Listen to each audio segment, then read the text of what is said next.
How did a brand new jack placed under my old pickup end with my daughter quietly packing her bags and walking away from her marriage? Why did one message from a neighbor matter more than every argument I could have started? This is how I stopped protecting a man who never deserved my silence. Before we continue, we ask you to hit the hype button, subscribe, and like the video to help the channel grow.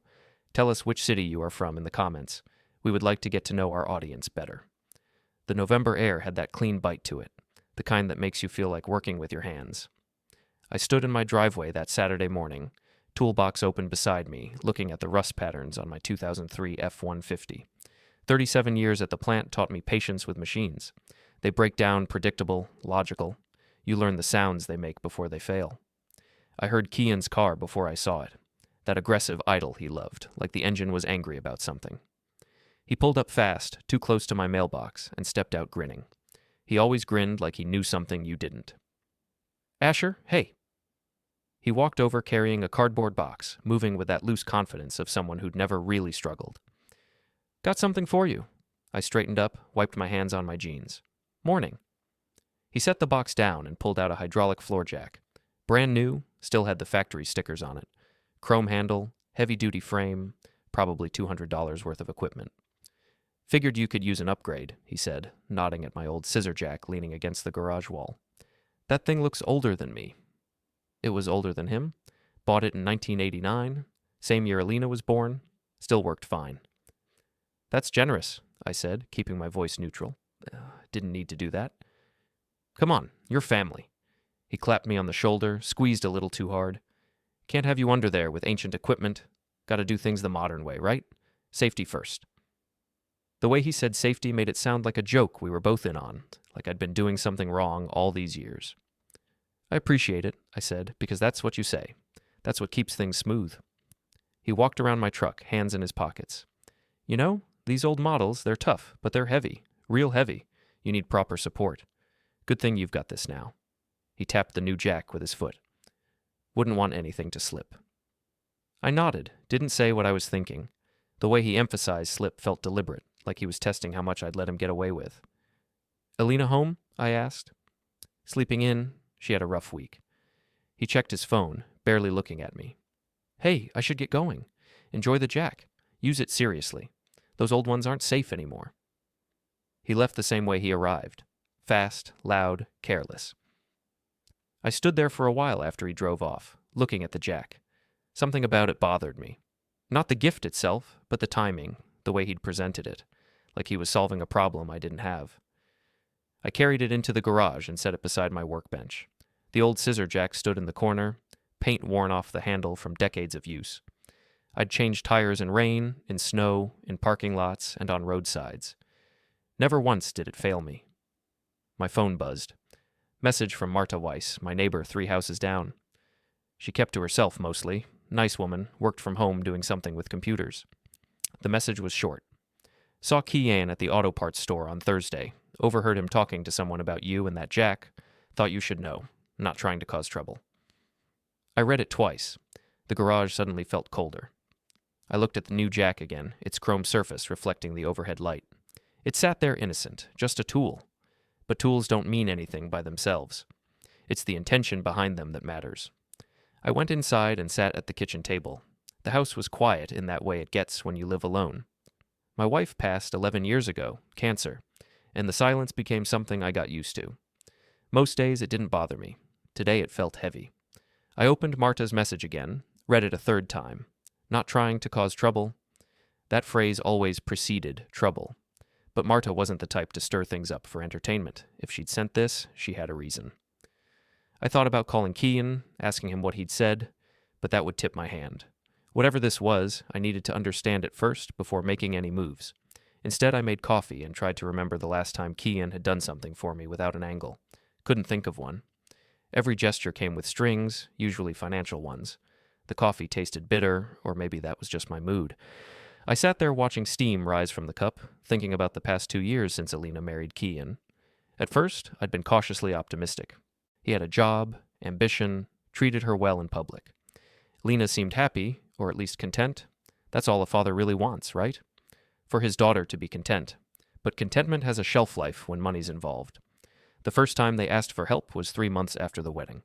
Kian's commission check got delayed, rent was due, could I spot them $1,500 just for a week? I gave it to them. A week turned into a month. A month turned into them paying back half and asking for more. Alina always apologized. Kian never did.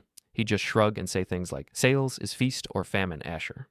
You wouldn't understand, but that's how it works in my industry. My industry. Like what I did wasn't real work. Then came the comments at family gatherings. Small things at first, easy to brush off as jokes. Asher's been doing the same job since Reagan was president. Can you imagine? I'd go crazy. Or, manufacturing, man. That whole sector's dying. Glad I got out of blue-collar work. I'd never done blue-collar work, not in the traditional sense. Production technologist required engineering knowledge, process optimization, complex problem-solving. But to Kian, anything that wasn't sales or finance was blue-collar. Alina would defend me, sort of. Dad's job is important, Kian. Don't be rude. I'm not being rude, babe. Just stating facts. The world's changing. Some people adapt, some people don't. Some people don't, meaning me. 6 months ago, at a barbecue in their cramped apartment, Kian started talking about insurance. We were on their tiny balcony, him flipping burgers on a cheap grill, me holding a beer I wasn't drinking. You've got life insurance, right, Asher? He asked, casual as discussing weather. Standard policy through work. How much? The question felt intrusive, but I answered anyway. 200,000, he whistled. That's decent. Alina's the beneficiary? She is. Smart. I mean, at your age, working around heavy equipment, you never know. One accident and boom. He snapped his fingers. At least she'd be taken care of. The way he said boom made my skin crawl. Not concerned, almost excited. I'm careful, I said. Sure. But careful doesn't always matter. I read about this guy in Ohio, worked at a plant just like yours. Lift collapsed on him. Instant. Family got $500,000 from the company settlement. That's tragic. Yeah, but also, you know. He shrugged. At least something came out of it. I'd wanted to leave right then. Should have. But Alina came out with plates, and the moment passed. Now, sitting in my kitchen with Marta's message burning a hole in my phone, that conversation replayed differently. Not concern, calculation. I called Marta. She answered on the second ring. Asher, I wasn't sure if I should send that. I'm glad you did. What exactly did you hear? She hesitated. Background noise suggested she was outside, maybe walking. I was at Patterson's Auto Parts Thursday afternoon, picking up wiper blades. Kian was in the next aisle over, talking to another guy. I didn't see who, but Kian was loud. You know how he gets. What did he say? He was laughing about giving you a jack. Said something like, my father-in-law thinks he knows everything about tools. Old guys always do. Gave him a nice new jack. Let's see if he uses it right. Then the other guy said something I couldn't hear, and Kian laughed again and said, if something slips, well, accidents happen. That's what insurance is for. My grip tightened on the phone. He said that exactly? Accidents happen? Word for word. Asher, I almost said something right there, but I didn't want to cause a scene. I thought about it all evening before messaging you. I'm sorry I waited. Don't be sorry. You did the right thing. What are you going to do? I don't know yet, but thank you for telling me. After we hung up, I sat there staring at nothing. The refrigerator hummed. Outside, wind rattled the windows. Normal sounds, normal Saturday. But nothing felt normal anymore. My son-in-law had given me equipment and then joked about me using it wrong. About accidents, about insurance payouts. This wasn't paranoia or misunderstanding. This was intent. I pulled up my laptop and started researching. Hydraulic floor jacks, safety ratings, common failure points. Then I searched for product recalls on the specific model Kian had given me. Nothing official, but several forum posts mentioned quality control issues with that brand. Welds failing under load, hydraulic seals rupturing. Not enough to sue the manufacturer, but enough to make the jack unreliable. Enough to cause an accident if someone was under a 2-ton truck. I went back to the garage and examined the jack more carefully. The welds looked clean at first glance, but when I got my magnifying light out, I could see hairline cracks in 2 spots. Not obvious unless you knew what to look for. This jack would hold for a while, maybe even several uses. But eventually, under enough weight, those welds would fail. And if I was underneath when that happened, $200,000 would land in Alina's account, which meant it would land in Kian's hands. I photographed the cracks from multiple angles, uploaded them to a secure cloud folder. Then I put the jack back exactly where it had been. If Kian was watching, waiting, I needed him to think everything was normal. Sunday passed slow. I didn't sleep well. Every time I closed my eyes, I saw that jack failing. Saw myself trapped under the truck. Not scared, exactly. More angry that someone would think I was that easy to eliminate. Monday morning, I drove to the plant like always. The route took me through flat farmland, corn stubble poking through early snow, sky the color of old concrete. 40 minutes of nothing but fields and occasional farmhouses. I usually enjoyed the drive. Today it felt longer. The plant was loud the second I walked in. Presses running, forklifts beeping, metal shrieking against metal. 37 years, and I still notice the noise. You never really get used to it, you just learn to work through it. I clocked in at 6:45 and headed to the tech office. Calvin Moore was already there, reviewing maintenance logs with his usual intensity. Calvin was operations supervisor, built like a filing cabinet, treated every regulation like holy scripture.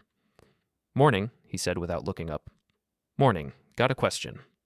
Now he looked up. Calvin didn't like questions before coffee. "Yeah?" "Hypothetical. Someone gives another person equipment and that equipment fails. Who's liable?" Calvin set down his pen. "Depends on context. Equipment defective?" "Potentially." "Was the defect known?" "Let's say the person giving it suspected problems." "Then you're talking about intent." Calvin leaned back in his chair. "That changes everything. Manufacturing defects fall on the company. User error falls on the user. But knowingly providing faulty equipment? That's criminal negligence. Maybe worse, depending on outcome. How do you prove intent? Documentation. Witnesses. Statements showing prior knowledge. Why are you asking?" I chose my words carefully. "Someone gave me a piece of equipment, then made comments to a third party about how I'd probably use it wrong." Calvin's expression shifted. Not surprised, more like pieces clicking together. "The third party willing to testify to that?" "Probably." "You think someone's setting you up?" "I think someone's comfortable with the idea of me getting hurt." He closed the maintenance log. "You need to talk to Roland Pierce."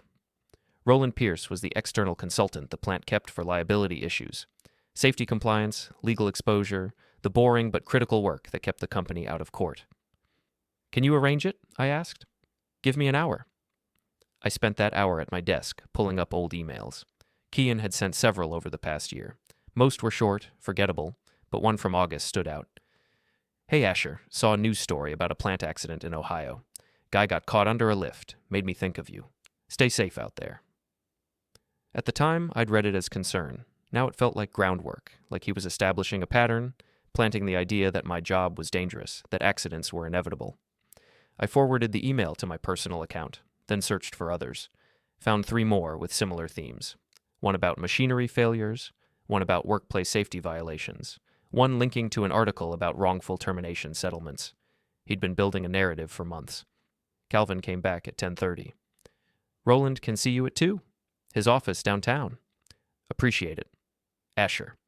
Calvin's voice dropped. "If this is what I think it is, you need to be smart.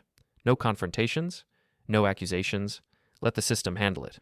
You go off emotional, you lose any legal standing you might have." I understand. Do you? Because I've seen guys like you, good guys who think honor matters. They confront someone, make threats, escalate things. Then when it goes to court, they look like the aggressor. Don't be that guy. "I won't." He studied me for a moment, then nodded. "Good luck." At lunch, I drove to Patterson's Auto Parts. Big chain store, fluorescent lights washing everything in harsh white. I found the manager, kid in his 30s, with a name tag reading Trevor. "Help you?" he asked. "Looking for information about a customer. Tall guy, early 30s, loud voice. Was here Thursday." Trevor crossed his arms. "Can't give out customer information." "I'm not asking for receipts, just whether you remember him." "Why?" "He's my son-in-law, and I think he's planning something." Trevor's posture shifted slightly. "Planning what?" "That's what I'm trying to figure out. Did you hear him talking about Jax? About accidents?" He glanced around the store, then lowered his voice. "Yeah, I remember. He was talking to another customer, someone he seemed to know. They were laughing about something. I caught words like accident and insurance. Made me uncomfortable, honestly. We get all kinds in here, but something about the way they were laughing." "Did he buy anything?" "Not from my register. Might have left without purchasing. Why, what's going on?" "If I needed you to confirm what you heard, officially, would you?" Trevor hesitated. "Look, man, I don't want drama." "This isn't drama. This is about preventing someone from getting hurt."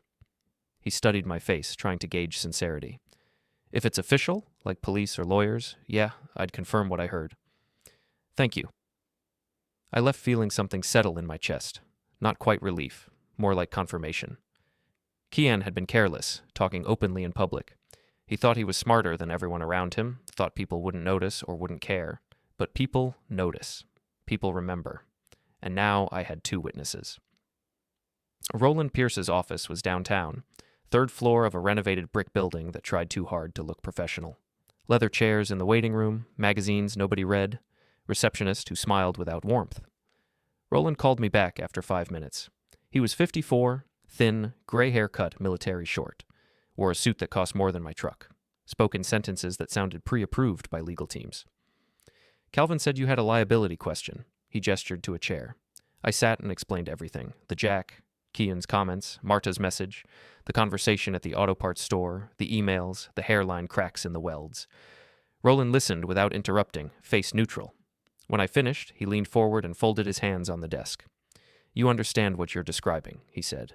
Not a question. I think so. This isn't negligence. This isn't someone being careless with a gift. This is potential intent to cause serious harm through equipment failure. If someone gets hurt, or worse, and there's documented evidence of prior knowledge, that's criminal liability. Potentially manslaughter, potentially murder. The word murder hung in the air like smoke. What qualifies as sufficient evidence? I asked. Witness statements are a start. Electronic communications showing pattern of behavior, physical evidence of the defect. But the strongest evidence would be recorded statements where intent is clearly expressed. The challenge is getting someone to make those statements when they know they're being recorded. And if they don't know? Indiana is a one-party consent state. If you're part of the conversation, you can record it legally. But you need to be smart about this. You need to let him talk, let him feel safe, let him incriminate himself. How do I do that? Roland pulled a legal pad from his drawer and started writing. First, don't use the equipment, don't go near it. Second, document everything going forward, every interaction, every comment, every communication. Third, create opportunities for him to talk. Family gatherings, casual conversations. Let him think you're oblivious. What about my daughter? His expression softened marginally. That's the complication. If you tell her now, she might warn him, even unintentionally. Family loyalty is powerful. But if you don't tell her and something happens or she finds out later you knew, she'll never forgive you. So what do? You wait. You document. And when you have irrefutable evidence, you present it in a way she can't deny. Not as your opinion, not as your suspicion, as fact, with witnesses, with recordings, with physical evidence. You make it impossible for her to rationalize or explain away. I nodded slowly. How long will this take? Depends on how careless he is. From what you've told me, he's already been very careless. People like him think they're cleverer than they are. They can't help bragging. They need validation. So you give him opportunities to brag. What kind of opportunities? Roland tapped his pen against the pad. Holiday gathering coming up? Thanksgiving? We usually do Thanksgiving at Alina's place. Perfect. Casual setting, family present, alcohol flowing. People get loose. Record everything. Not obviously, just have your phone recording in your pocket. Let him talk. Ask neutral questions. How's work going? Any big plans? Let him steer the conversation. People like him always steer it back to themselves. And if he doesn't incriminate himself, then you wait for the next opportunity. But Asher, you need to understand something. This isn't a quick process. Building a case takes time. It takes patience. It takes letting someone think they're winning right up until the moment they lose everything. I left Roland's office at 3:30, drove back to the plant, finished my shift on autopilot. My mind was elsewhere, planning, calculating, running through scenarios. That evening I went to the garage and looked at the jack again. Chrome surface catching the light. Hairline cracks in the welds barely visible. A trap waiting to spring. I thought about using it anyway, just to see what would happen. Stupid thought. Dangerous thought. But part of me wanted to test whether Kian would actually go through with it. Whether he'd show up to express concern or call Alina with fake worry. Instead, I left it there and went inside. Made dinner, watched television without seeing it, went to bed early but didn't sleep. Somewhere across town, Kian was probably sleeping fine. No guilt keeping him awake, no conscience troubling his dreams. That would change. The next 2 weeks passed in a strange rhythm. Work during the day, research at night. I pulled every email Kian had ever sent me, every text message, every recorded voicemail. Built a timeline of comments, suggestions, jokes that weren't quite jokes. The pattern was clear once you knew to look for it. Small erosions of respect, constant reminders about my age, my job, my supposed obsolescence, references to accidents and insurance. Concern that felt calculated rather than genuine. I also started carrying my phone everywhere, recording app ready. Roland had been right. Indiana's one-party consent law meant I could record any conversation I was part of. Legal, admissible. Thanksgiving was in 9 days. Alina had already confirmed we were doing dinner at their apartment. Small gathering, me, them, maybe one of Kian's work friends. Intimate enough that people would talk freely. Wednesday afternoon, Alina called. Hey, Dad, still good for Thanksgiving? Wouldn't miss it. Great. We're keeping it simple this year, just turkey and sides. Kian's friend Jordan might join us. Hope that's okay. Fine with me? Need me to bring anything? Just yourself. Oh, and Kian wanted me to ask. Have you been using that jack he gave you? He keeps asking. My hand tightened on the phone. Haven't needed to yet. Truck's running fine. He'll be disappointed. He was really proud of that gift. Proud. Interesting word choice.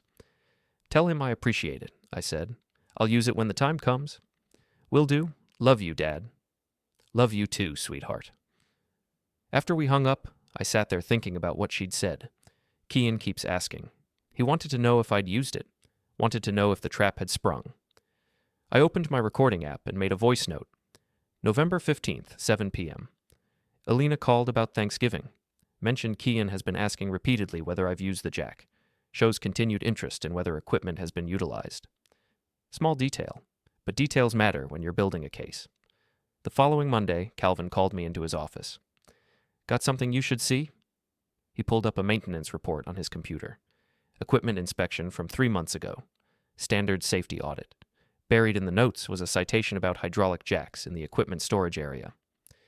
Several units flagged for weld integrity issues, Calvin said. Same brand as the one you described. We pulled them from service pending manufacturer review.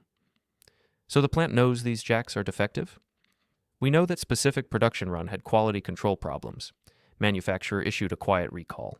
Nothing public, just notified registered buyers. But plenty of units got sold retail before the recall went out. Would that information be available to someone researching the brand? Calvin looked at me steadily. If someone knew where to look, yeah. Forums, recall databases, consumer safety sites. Someone doing their homework could find it. Can I get a copy of this report? Already printed it. He handed me a folder.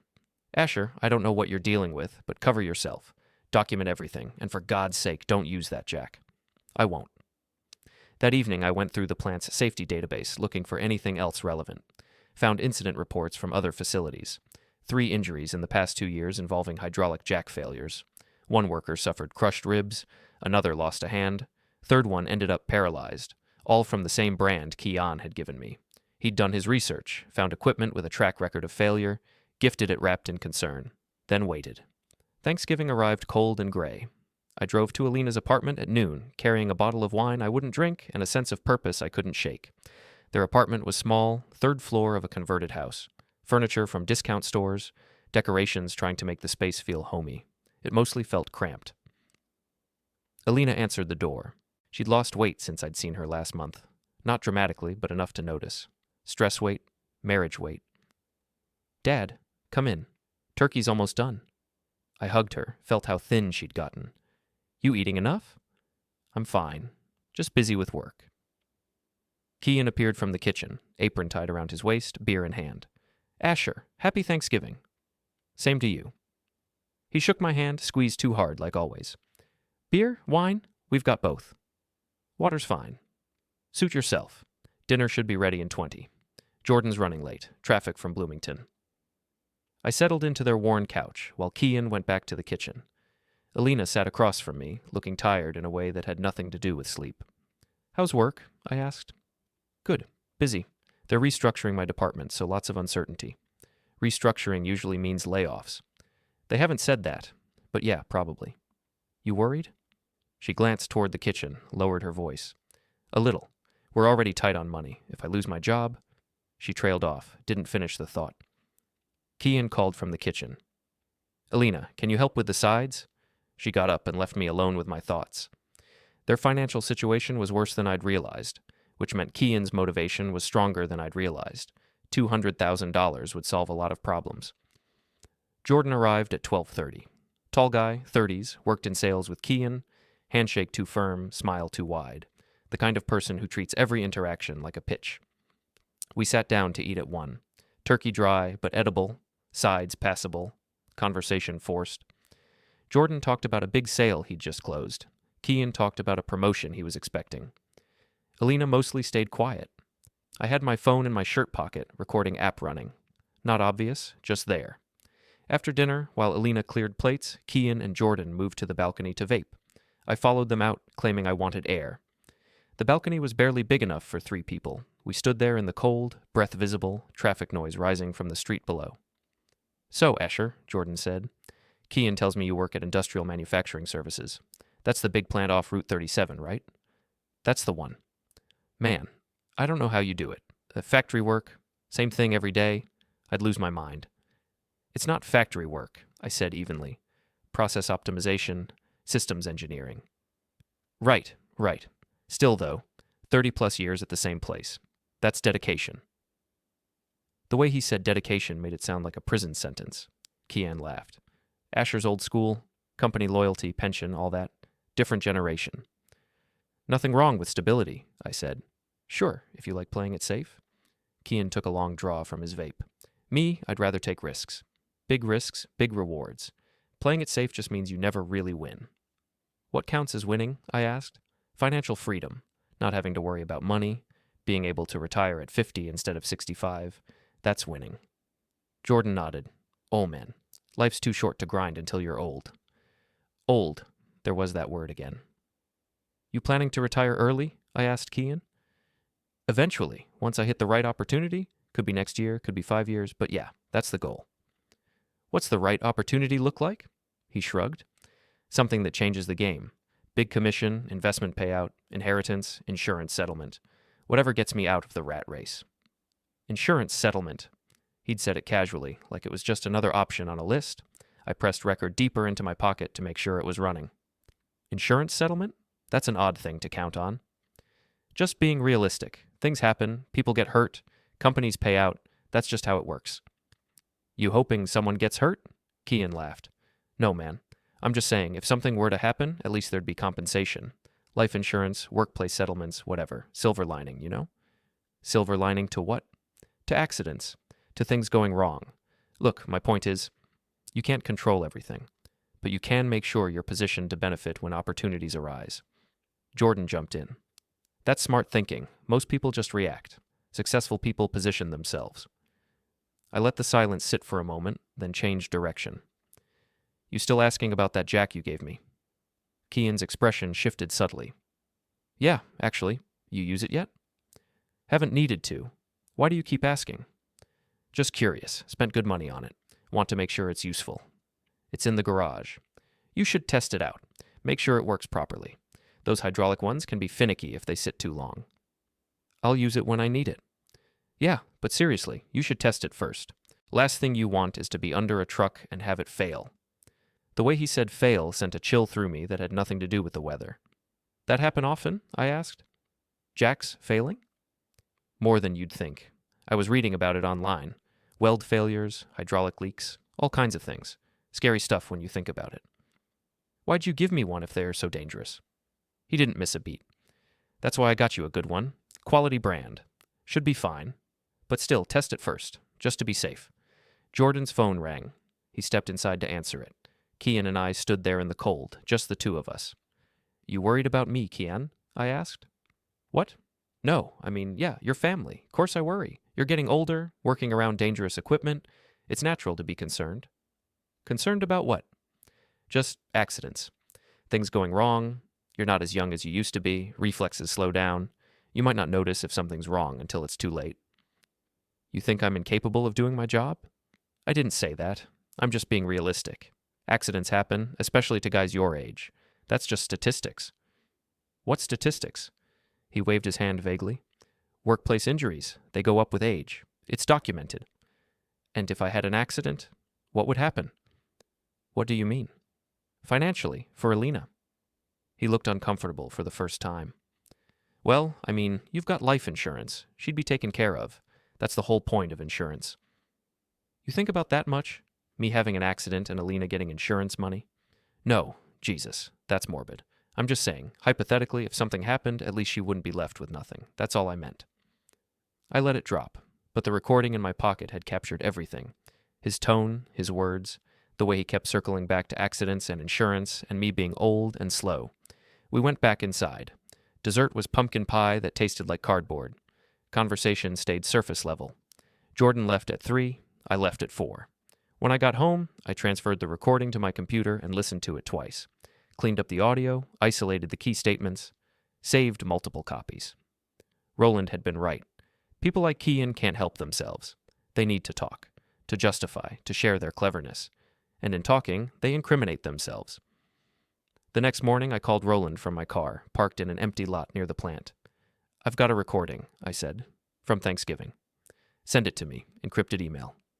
I sent it while we stayed on the phone, heard him listening, could imagine his lawyer face processing every word. "This is good," he said finally. "Very good. He's establishing pattern, motive, and opportunity. The comments about your age, about accidents, about insurance payouts, combined with the witness statements about his comments at the auto parts store, this builds a solid case for premeditation. What's next? We need more. One recording isn't enough. We need multiple instances showing consistent intent. Can you create another opportunity? Like what? Does he ever come to your house? To the garage where the jack is? Sometimes, usually when they need to borrow money. Next time he does, get him talking about the jack again.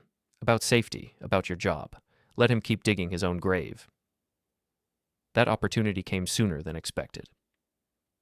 Monday evening, Alina called. "Dad, I hate to ask, but we're in a bind. Can we borrow $2,000 until Kian's commission check comes through?" Always the commission check. Always coming through next week, next month. "Sure," I said. "When do you need it?" "Could we pick it up tomorrow evening? I know it's short notice." "Tomorrow's fine. 6 okay?" "Perfect. Thank you so much. I'll pay you back as soon as we can." "Don't worry about it, sweetheart."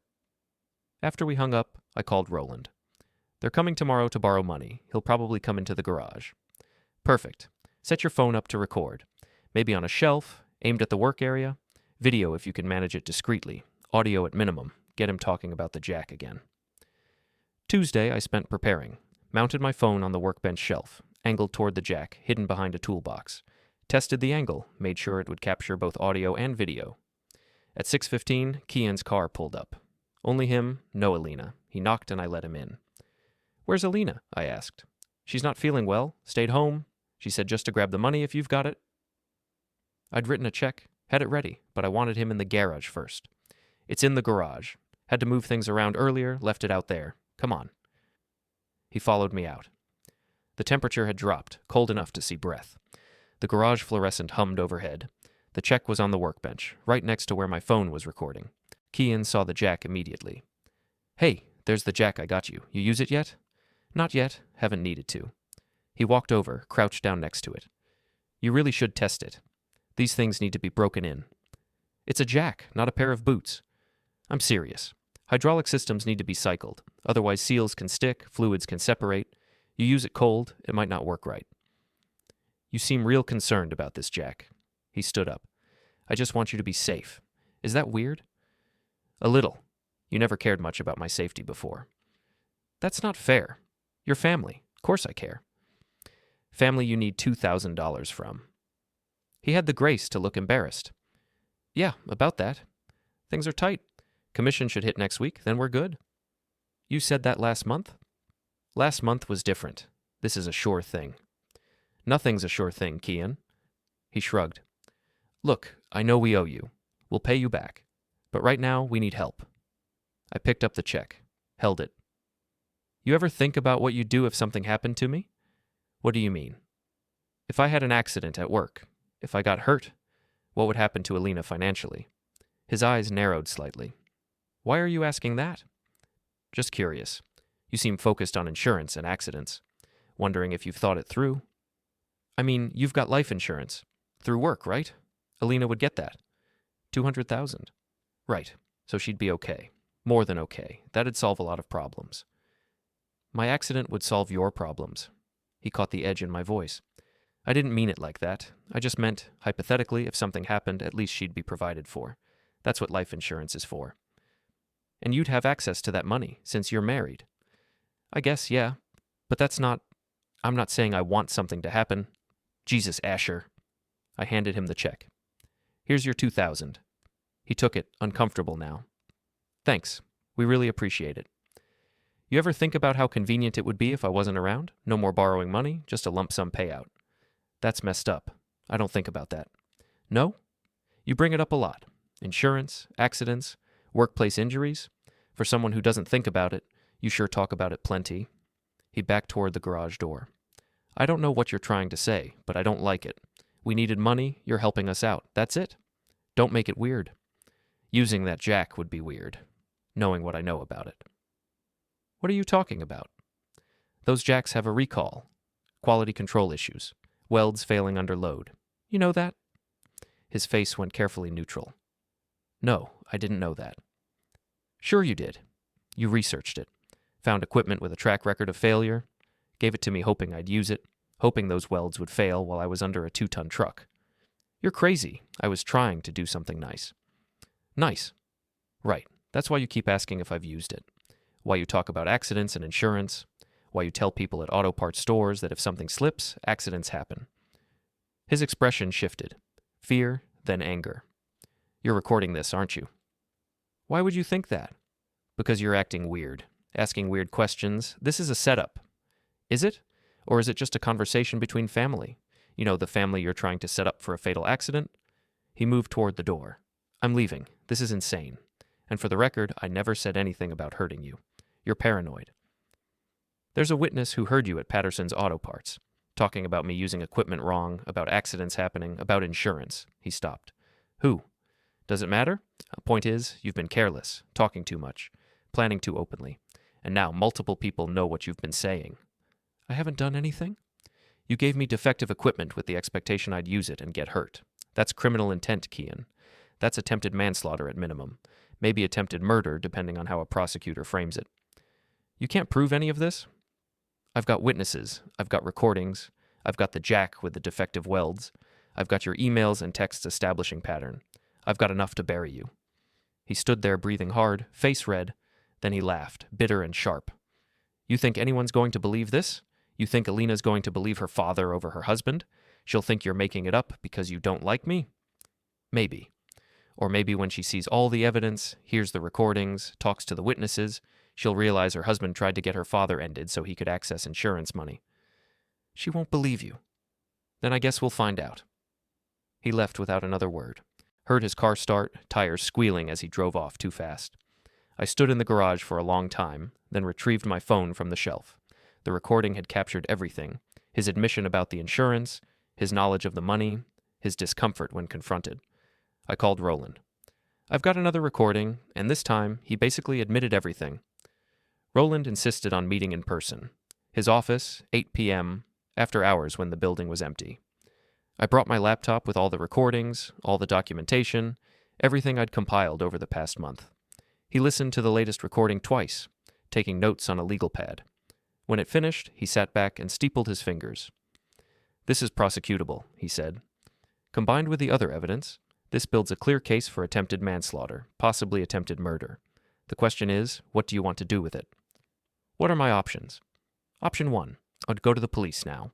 File a report, press charges. The recordings and witness statements give them probable cause. They'd arrest him, he'd get charged, probably get bail, and then it's up to the courts. He'd likely take a plea deal, a few years in prison maybe. And Elena? She'd be blindsided.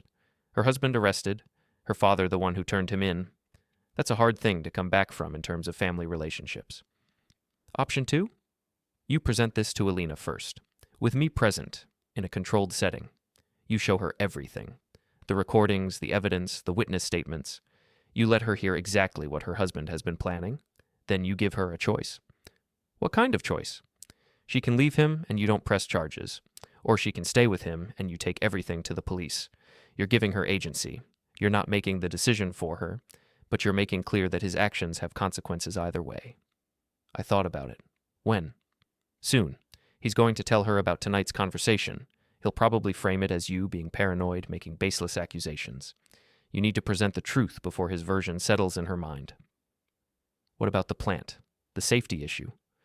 That's where I come in. I'm going to recommend a mandatory safety review.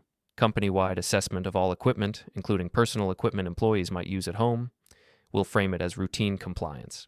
But during that review, that jack will be examined. And when the defects are documented, it'll become official company record. Kian can't claim you made it up if it's in official documentation. When can you do that? I'll call Calvin tomorrow morning. We can have the review scheduled by end of week. Is the jack still at your house? Hasn't moved. Good. Don't touch it. Don't let anyone touch it. That's evidence now. We spent the next 2 hours going through everything. Roland helped me organize the documentation into a coherent timeline. Emails, texts, recordings, witness statements, safety reports. By the time we finished, it read like a legal brief. One more thing, Roland said. When you meet with Alina, I'll be there. So will Calvin. This needs to be official, not just a father talking to his daughter. This needs to be presented as what it is, a serious criminal matter with institutional backing. She's going to hate me. Maybe at first, but eventually she'll understand you were protecting her. From financial ruin, from being married to someone who'd commit murder for money, from a life built on lies. I drove home through dark streets, thinking about what came next. Somewhere across town, Kian was probably telling Alina his version, painting me as paranoid, vindictive, making up stories. But stories have evidence. Truth has weight, and I had both. Calvin scheduled the safety review for Friday. Company-wide email went out Wednesday morning. Routine compliance assessment, all employees required to participate. External consultants would be evaluating both plant equipment and any personal equipment used for work-related purposes. The email specifically mentioned hydraulic jacks, lifts, and other weight-bearing equipment. Kian probably didn't see it. He didn't work at the plant. But Alina did. She was on the distribution list for company communications. She called me Wednesday afternoon. Dad, did you see this email about the safety review? I did. Do you think it's related to what happened with Kian, the conversation in the garage? I chose my words carefully. The plant does regular safety reviews. This is standard procedure. Dad, don't lie to me. Is this about the jack? Alina, I need you to come to a meeting. This Friday, 11 a.m. at the plant. Conference room B. What kind of meeting? A meeting where you're going to hear things about your husband. Things I need you to hear from multiple sources. With evidence so you can make an informed decision about your marriage. Silence on the line. Then, what are you talking about? Friday, 11 a.m. Please be there. Dad, you're scaring me. I'm trying to protect you. That's all I've ever tried to do. Please trust me enough to show up. She was quiet for a long moment. Okay, I'll be there. Don't tell Kian. Why not? Because this meeting is about him, and I need you to hear what I have to say without him trying to control the narrative first. This is crazy. I know, but please, just come to the meeting. She agreed, but I could hear the doubt in her voice. She thought I'd lost it, thought I was manufacturing drama. I couldn't blame her. If someone told me my spouse was planning to harm a family member, I wouldn't believe it either, not without proof. Thursday crawled by. I worked my shift, went through the motions, tried not to think about Friday. Roland called at 6 to confirm everything was ready. Conference room booked. Calvin will be there. Marta Weiss agreed to attend as a witness. Trevor from the auto parts store will join via video conference. I'll present the evidence, you'll provide context, and then we let Alina process and decide. What if she doesn't believe it? Then we go to the police. But I think once she hears the recordings, sees the pattern, talks to the witnesses, she'll believe it. The evidence is overwhelming. Friday morning I woke at 5 a.m., couldn't get back to sleep. Showered, dressed in clean clothes, drove to the plant an hour early. The conference room was ready. Roland had set up a laptop, projector, speakers, professional, official. Calvin arrived at 10:30. You sure about this? No, but it has to happen. Marta showed up at 10:45, nervous but determined. I've never done anything like this. You're helping someone, I said. That's all that matters. Alina arrived at 10:58. She looked tired, worried, confused, saw the setup and stopped in the doorway. Dad, what is this? Please sit down, sweetheart. She sat, looking at Roland, at Calvin, at Marta. What's going on? Roland spoke first. Miss Solon Trainer, my name is Roland Pierce. I'm an external legal consultant for this facility. Your father has brought some information to my attention regarding your husband, Kian Trainer. Information that suggests Mr. Trainer may have engaged in criminal activity with the intent to cause serious harm to your father. Alina looked at me. Is this a joke? I wish it was, I said. Roland continued. What we're going to present to you today includes witness testimony, recorded statements, physical evidence, and documentation that establishes a pattern of behavior. We understand this is difficult, but it's important you see everything before making any decisions about how to proceed. Decisions about what? About your marriage, about whether to involve law enforcement, about your future. He started the presentation, showed the timeline, the emails from Kian about workplace accidents, the texts about insurance, the messages to me about being careful. Then Marta's statement. She described exactly what she'd heard at the auto parts store. Kian's words, his tone, his laughter. Then Trevor, via video conference. He corroborated Marta's account, added details about Kian seeming excited, animated, when talking about accidents and insurance. Then the recordings. First, the Thanksgiving conversation, Kian talking about insurance settlements, about positioning yourself to benefit when opportunities arise, about accidents being silver linings. Then the garage recording. Kian admitting knowledge of the insurance payout, his discomfort when confronted, his defensive anger when he realized he'd been caught. Finally, the jack itself. Photos of the hairline cracks in the welds. The recall documentation. The incident reports from other facilities where identical jacks had failed, causing serious injuries. The presentation took 40 minutes. Alina sat through all of it, face pale, hands gripping the armrests of her chair. When it finished, the room was quiet. I don't understand, she said finally. He couldn't. The evidence suggests otherwise, Roland said gently. But why? Why would he want to hurt my dad? I spoke for the first time since the presentation started. Money, sweetheart. You told me things were tight financially. I'm guessing they're worse than you let on. She looked down. We're behind on rent. Credit cards are maxed. His job isn't going well. They're talking about letting him go. How far behind on rent? 3 months. They're starting eviction proceedings. So it was worse than I thought. Desperate enough to need $200,000. Desperate enough to commit murder to get it. I still don't believe it, Alina said. There has to be another explanation. What explanation? Calvin asked. Not unkindly, just direct. The recordings are clear. The witness statements are consistent. The physical evidence shows defective equipment your husband gave your father with the expectation he'd use it. What other explanation fits these facts? Alina started crying. Not loud, just quiet tears running down her face. He's my husband. I know, I said, and I'm sorry. I'm so sorry you're going through this. But I need you to understand what almost happened. If I'd used that jack, if those welds had failed, I'd be gone. And he'd have access to $200,000. That was the plan. He loves me, she whispered. Maybe he does, but he loves money more, and he was willing to sacrifice me to get it. Roland leaned forward. Ms. Solon Trainer, you have a decision to make. Your father has 2 options. He can take this evidence to the police right now and press charges. Your husband would be arrested for attempted manslaughter, possibly attempted murder. Or you can leave your husband, file for divorce, and your father agrees not to press charges. The choice is yours. That's not a choice. That's an ultimatum. It's consequences, I said. Actions have consequences. Kian tried to set up a situation where I'd be harmed for financial gain. That's criminal, but I'm willing to let it go if you're willing to walk away from him. And if I stay with him, then I go to the police, because I won't sit back and let him try again. Next time he might be more careful. Next time he might succeed. She sat there crying, shaking her head. I need time to think. You have until end of business today, Roland said. After that, Mr. Solon will make his own decision about how to proceed. The conference room emptied. Marta left first, giving Alina a sympathetic look. Calvin followed.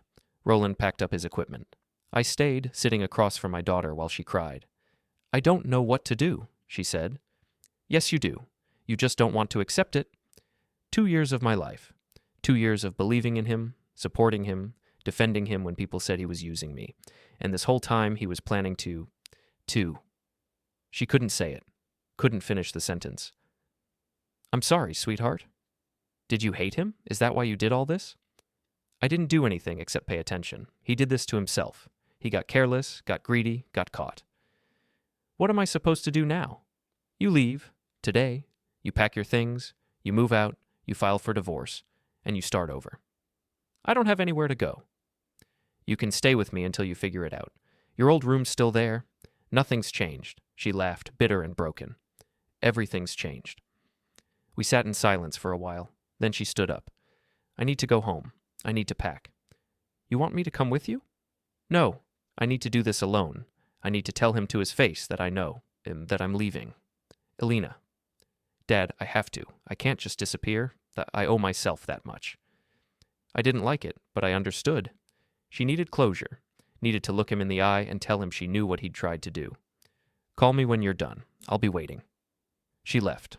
I stayed in the conference room, staring at the blank projector screen. Roland came back. "She's going to leave him," he said. "I can tell." "I hope so." "And if she doesn't?" "Then I call the police, like I said I would." We waited. 3 hours passed. I called Alina twice. No answer. Roland tried to stay calm, but even he was getting nervous. "Give her time," he said. "This is a lot to process." At 4:30, my phone rang. Alina. "Dad? Are you okay?" "I'm at your house. Packed everything I could fit in my car. Left the ring on the kitchen counter. I'm done." Relief flooded through me. "I'm coming home now." I drove fast, probably too fast. Roland followed in his own car, said he wanted to make sure everything was handled properly. We got to my house at 5. Alina's car was in the driveway, packed with boxes and suitcases. She was sitting on the front steps, still crying, but different now. Exhausted crying. The kind that comes after you've made a hard choice and can't take it back. I sat next to her. "What did he say?" "He denied everything at first. Said you were lying, said the recordings were fake, said the witnesses were making things up. Then when I wouldn't back down, he got angry. Started yelling about how I was choosing you over him, how I was ungrateful after everything he'd done for me. I asked what he'd done for me. He couldn't answer. Because he'd never done anything except take. I'm proud of you. For ruining my marriage. For saving your life. Because that's what this was. If you'd stayed with him, eventually he would have found another way. Maybe not me. Maybe something else. But people like him don't stop. They just get better at hiding." Roland spoke from behind us. "Miss Solon Trainer, you should know that since you've left your husband and are pursuing divorce, your father has agreed not to press charges, but the evidence will be kept on file. If Mr. Trainer attempts to contact you, threaten you, or retaliate in any way, that agreement is void." "He won't," Alina said. "He's too much of a coward." We helped her move boxes inside, set up her old room, helped her unpack essentials. Around 8, we ordered pizza, sat in the kitchen like we used to when she was younger. "What happens now?" she asked. "Now you heal. You figure out what you want. You rebuild." "And Kian?" "Kian lives with the knowledge that he got caught, that multiple people know what he tried to do, that he lost everything because he got greedy. That's his punishment." She nodded slowly. "Thank you, Dad, for protecting me, even when it meant showing me something I didn't want to see." I reached across the table and took her hand. That's what fathers do. Monday morning, I drove to work early. Calvin was in the office, going through safety reports. "How's Alina?" he asked. "She's staying with me. Filed for divorce this morning. She'll be okay." "And Kian?" "Gone. Out of her life. That's what matters." Calvin nodded. "Good. We don't need that kind of person around here." The plant hummed around us. Machines running, people working, everything moving forward like always. Predictable, reliable, safe. That evening, I went to the garage and looked at the Jack one last time. Still sitting there with its hairline cracks, its hidden defects, evidence of what almost happened. I picked it up, carried it to my truck, drove to the dump. Watched them crush it along with the rest of the waste. Watched it disappear into the compactor. Then I drove home. Alina was making dinner. Something simple, pasta and salad. She looked better already. Lighter, like a weight had been lifted. "I've been thinking," she said as we ate, "about what kind of person I want to be, what kind of life I want to build." "What did you decide?" "I want to be someone who pays attention, someone who doesn't ignore warning signs because it's easier, someone who stands up for what's right even when it's hard." "Sounds like you're already that person." She smiled, small but real. "I'm getting there." We finished dinner in comfortable silence. Outside, winter was settling in properly. Inside, things were warm. I'd protected my daughter, stopped a man who didn't deserve her, proved that patience and preparation beat reckless greed every time, and somewhere across town, Kian Trainer was learning that actions have consequences.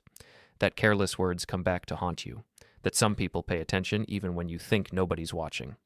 I slept well that night, better than I had in months.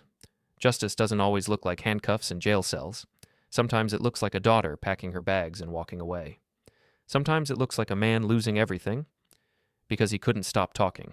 Sometimes it looks like a father who stayed quiet long enough to let the truth speak for itself.